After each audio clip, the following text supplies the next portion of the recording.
Pleased to have on Soccer North, Alex Gangué-Ruzic, writer with One Soccer. Welcome to the show, Alex. Awesome. It's a privilege, Andy. Thanks for having me on.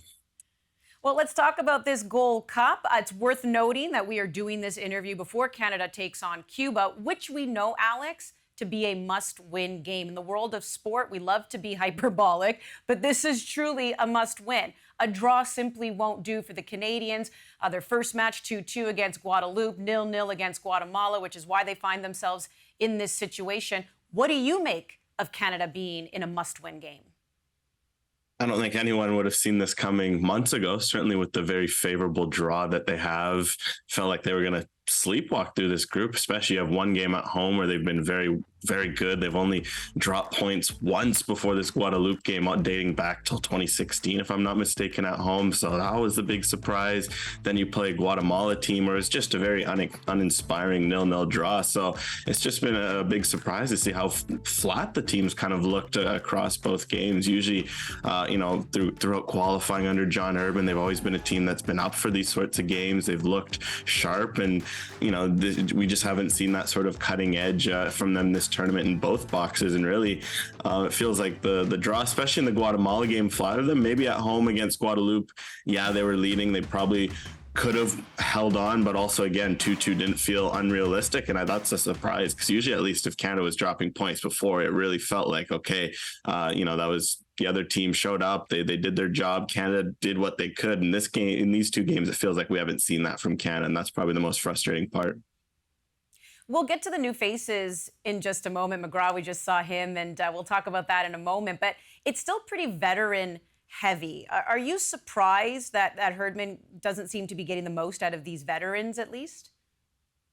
Yeah, it is a bit surprising, just because it felt like this tournament was going to be a chance to finally look at some of these newer faces. Of course, you want to win. You don't want to go into this tournament and go 3-0. But it's been surprising because Herdman's gone so veteran heavy, and it's really been the veterans that have struggled, especially defensively. Canada's looked shaky, and for the most part, it's been as much of the backline at the World Cup that he has available to him. So Kamal Miller, Steven Vittoria, and then you've kind of seen a rotation of faces kind of filling in that Alistair Johnston role. So that's been a big surprise. Of course, Milan Borjan in goal for the first two games. We'll see a new face in the Cuba game, of course, with him departing camp. So that'll be, we'll see if that shakes anything up at the back. And then in midfield, yeah, it's been, Jonathan Osorio-has been getting some heavy minutes in there. So that's obviously been a bit of continuity there. Richie Larea getting heavy minutes. Lucas Cavallini, and not surprising to say the least, but it's also something where you thought a few more new faces would slot in, give those guys a bit of rest, see how different positions look. And so far, that's the frustrating about these two results. You can't say and look, okay, the young kids went out and struggled and they learned. You're sitting there, okay, these are some of Canada's important players that are struggling out there. And that's kind of how do you look at that, and what does that mean for the program, if you're looking at takeaways from this Gold Cup.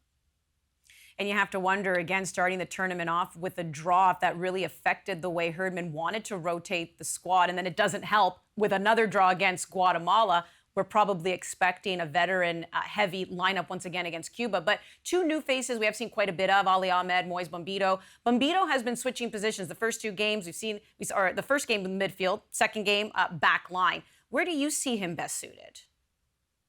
So far from what we've seen, it's that right center back position. You can tell he has a profile that Canada hasn't had on that back line, just that mix of size, but he brings speed. He brings that a bit of 1v1 ability. And I thought against Guatemala, that first 45, he was excellent. He kept winning those duels. He kept making it tougher for the Guatemalans down that right hand side. In the middle, I can see what John Herdman sees in terms of that potential. Immediately in the first game, what stands out is his play on the ball. You can tell that someone who just naturally is good on the ball. It's something you can't teach. What you could also see was that, okay, he hasn't really figured out the position yet defensively. He admitted as much after the game. I kind of asked him about how he felt, and he said, yeah, look, I love the idea, but it's something where if I'm going to play midfield, I have a lot to learn. So for Canada, I think it would make a lot of sense to play him on that right side of the back three, because they need options there. And hey, maybe long term, if you can develop into that midfield role, it's something you look at, because Canada doesn't have a lot of number sixes coming up, or there are some center backs coming up through the system. But I think for now, for this term, I'd love to see more of them at the right center back. After that Guatemala game, so good news, right? Get the clean sheet. Bad news is Canada can't find the score sheet on the other side. And Herdman, a couple times, said they were lacking that quality, that finishing touch in the final third. Guadalupe Cavallini scores. We know the second goal was an own goal, but you still give Canada credit for creating the own goal. But either way, they need to find the back of the net against Cuba. Who do you think he's challenging when he also says we're just lacking that quality? And we know, Alex, nobody's blind here, right? There's no David, there's no Laren, there's no Davies, there's no Buchanan. We get all that. Who do you think needs to rise to the occasion? I think it's a bit of a twofold. I think it's something where, as a striker, someone like Lucas Cavallini, you want a bit more action out of. He obviously scored in the first game, but he's kind of drifted in and out of games. But also on the other side, I think you want better service, because in the Guatemala game, that's what really let them down. It was, so many crosses, almost 20 plus crosses, and there was 4 successful crosses.